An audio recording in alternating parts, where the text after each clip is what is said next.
because my wife can't pay her share after helping her adult son and ex-husband. What? My wife, 44 female, makes quite a bit less than me, 45 male. So our joint expenses are split 70-30. For the most part, things like vacations and where we bought a house are decided based on what she can afford. But there have been several times I've paid in full for vacations to places I really enjoy and wanted to share the experience with her. She has a 23-year-old son from her previous marriage. When she and I got together, I told her I wouldn't mind paying extra for things here and there until her son was 18 and working or in school so she could take care of him. For the majority of our relationship, he has lived with his father. He decided against college or trade school and hasn't expressed any interest in starting to figure out a plan for the immediate future, let alone his life. 23, I mean, I didn't really figure things out when I was 23, but that's also not the new husband's responsibility. It's his dad's responsibility and his mom's responsibility. He floats from job to job and his father is pretty much the same since the kid graduated. Therein lies the problem. Every few months, they'll call her for a few $100s here, a few hundred there, 20 bucks this week, 80 the next. Sometimes it's her son calling for help. Sometimes it's her ex-husband. This has caused her to be short on funds for our plans or things she volunteered to cover on more than one occasion. Ooh, yeah. That sucks. I mean, he is 23, like he is an adult now, and like after a certain point, you really gotta stop asking your parents. But Mom... It's one thing if you're really, really struggling, but if you don't want to go to school and you can't keep a job, if you keep going to your parents and asking for money, you're never gonna learn that you need to start standing on your own 2 feet. Her reasoning when it's her ex asking is that since her son lives with him, she has to help him. I get that to a point. Just because she was married at one point, that does not mean she has to give her ex any money whatsoever. Sad.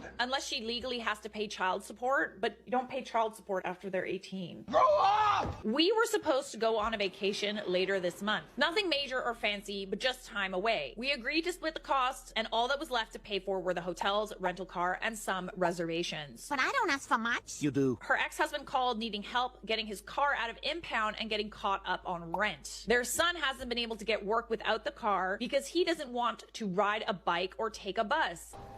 What? Okay, yeah, maybe you don't want to ride the bus or bike because you've gotten accustomed to driving, but when other people can't afford to drive or can't drive for some reason, they walk, they take the bus, or they ride a bike. Almost $5 grand later, they're set up, but my wife told me she can't pay for her portion of our vacation. Wow. So I told her I was canceling it. Well, I mean, I'm trying to be understanding here. I am trying to be understanding. She called me a heartless that she's just taking care of her son, and we've been arguing over it. But my stance is they're both able-bodied adults that keep making a series of life decisions that keep them at a standstill, like quitting jobs over little